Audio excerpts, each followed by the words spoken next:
Today, I want to get a little bit vulnerable with you. There was many years I was what people would call a Delulu coach. I was in the concept of coaching. I would evaluate it. I would go get more information, but I would never actually do what it would take to actually get the wisdom in my mindset and skill set and actually be able to build a successful business. So today I want to break on down the difference I see in people, because as I'm coaching thousands of soul-based coaches, I find there's a real big distinction between the two. And I want to show you some of the indicators and what to look for in yourself so that you can become a successful coach instead of a Delulu coach. Welcome to the Dr. Erin Show. May you live your truth. Hi there, and welcome to the Dr. Erin Show. I'm Dr. E, Doctor of Divinity and Master Spiritual Coach. And today's topic is near and dear to my heart. As someone who has taken many years to get to where I am, you don't have to take as many years as I did, for sure. Today, I have trained over 10,000 soul-based coaches. I'm the founder of Spiritual Psychology School and Soul Society Community. But let me tell you, there was many years where I definitely look back and I was like, oh my gosh, I was so delulu. So I want to help you really take a look at yourself and get radically honest so that you stop being a Delulu coach and start being a successful coach. So let's begin with the obvious. So out there in the world right now, there's a lot of intense news, awful things happening across the globe. But this is the difference I see between people who are Delulu versus successful. The Delulu coaches are using everything going on in the world as another excuse. They're getting stressed out, they're getting distracted, they're doing all these things because it's another self-fulfilling prophecy of their delusion. The truth is they're just not committed to getting the results that they wanted, right? So successful coaches create real businesses. Delulu coaches stay in endless preparation, constantly getting information. Successful coaches clear and do their inner work. They do their subconscious work. They know, hey, this is part of the doingness of going into meditation, going into that deep work. But Delulu coaches they scroll on Instagram or wherever all day long. They talk about the concept of spirituality. They talk about the concept of meditation instead of actually doing the work. Successful coaches actually get into session work. They get into all their mindset and their skill set work and actually get the results. Delulu coaches basically overanalyze. They talk about the concept of transformation. They talk about the concept of breakthroughs, but they don't actually get into the subconscious mind to have the breakthrough. Another thing that I've definitely noticed is successful coaches burr their soul's mission. They know they don't go out like Delulu coaches and look to everyone else on platforms, try and analyze, figure out, and get in something that's external. Successful coaches know, and they know that they've got to go do the deep work to transform and birth their soul's purpose. Another distinction is successful coaches prioritize action. We know that even when we're doing prayer, even when we're doing any kind of deep meditation or visioning or even journaling, we're doing it for clarity. We're doing it for divine inspired action. Delulu coaches focus and analyze why it's so hard, right? So they're literally finding, analyzing, and maybe journaling and contemplating all the reasons why it's so hard. And this is really the delusion versus success. You're either focusing on all the moving parts, or you're focusing on the moving parts to find the clarity. And another thing that successful coaches do is they execute even with imperfection. They don't look to be perfect before they begin to implement things. The Delulu coaches stay in the concept. They're in the concept of it for years. So don't be Delulu. How do I know this? Because I was that for so many years, okay? I remember for years, I would be, getting the next book, getting the new information, getting into this person's email campaigns, getting into this funnel, getting into whatever. Back in the day, there was not a lot of technology, but still, it was just like searching around. It was just like, oh, if it flies in by my consciousness, then I'll get it. If it happens to come through my email, maybe I'll do it, right? There was no order. There was no considering like, I need to do my inner work. Let me find the best mentor and person that's going to get me to be able to do the deepest inner work, right? If I was doing business, instead, I would just like look around, I'd have a concept. I would think one day when I gather all the information, then I'm going to launch a coaching business. Instead of thinking, what do I really need to do? And let me actually get somebody that actually knows what they're doing and let me get committed to it. Commitments go like this. The successful coach gets committed. So what does that mean? Commitment, you can't be 97% committed or 99% committed. You're either committed or you're not. What does commitment look like? Commitment looks like you're going to do whatever it takes to have that goal or dream fulfilled. There's no consideration that it's not going to happen. There's no whatever. The Delulu coach basically is always looking for the reason why they can't make it happen. They're searching and they're staying busy and they're getting distracted and they're constantly talking about it like a concept. It's a fantasy world. They're living in the ethereal all the time. And we get it. There's times to go deep, to step into that ethereal, to go into the soul, to go into the subconscious mind and really clear out all those energetics. But that's specific. That is a goal in of itself. But most people are doing it are just kind of haphazardly doing it. There's no real intention of I'm going to go in and deal with this one block that I have. So what's the answer?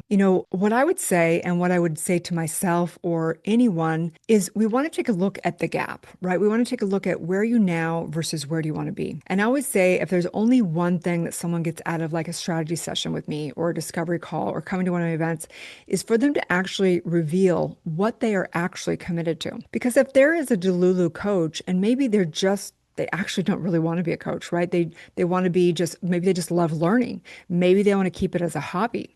But it's really important to actually get radically honest with yourself and take a look at what are you actually committed to? Not as a commitment of having to have motivation or, some type of like will to make it happen, but rather something that you have to surrender to. You're so committed to it that you can't deny it. And you really have to no longer suffer by actually fulfilling upon that commitment. So when someone comes to that revelation and realizes, hey, I'm actually really committed to becoming a successful coach. I'm tired. I'm tired of going around in circles. I'm tired of just gathering more information. I'm tired of being disorganized.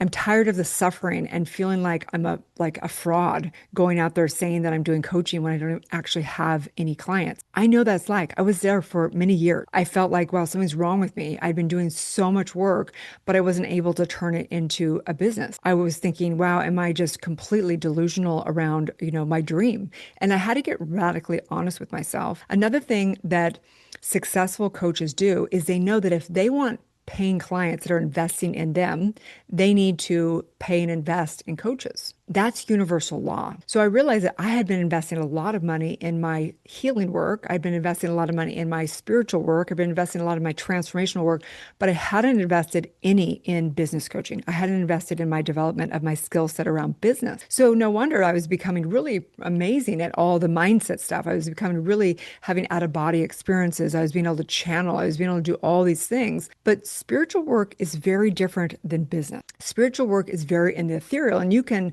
manifest and do all kinds of things without the exchange of money. And you can manifest. I've experienced so many incredible things traveling around the world, having, incredible relationships and experiences, everything. But business is very different. The skill set of business is different.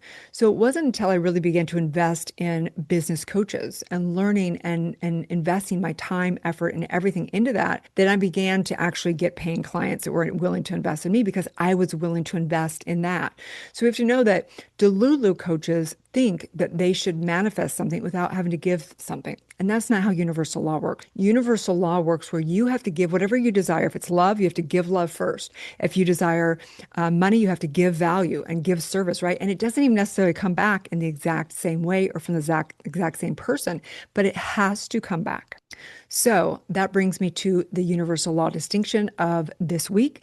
There's only one universal law. It's the law of oneness, but we have a weekly universal law distinction. So a year of universal law distinctions. And this week's universal law distinction is the universal law of correspondence. So this law states that as within, so without, right? So whatever is occurring in our life, if we're having a Delulu experience of our coaching, it's not manifesting, it's not demonstrating in prosperity or anything. It's because something is going on at a soul conscious level, right? We have a limited belief, maybe that I'm not enough. I'm not worthy of having a career that I actually love that has lots of prosperity in it, right?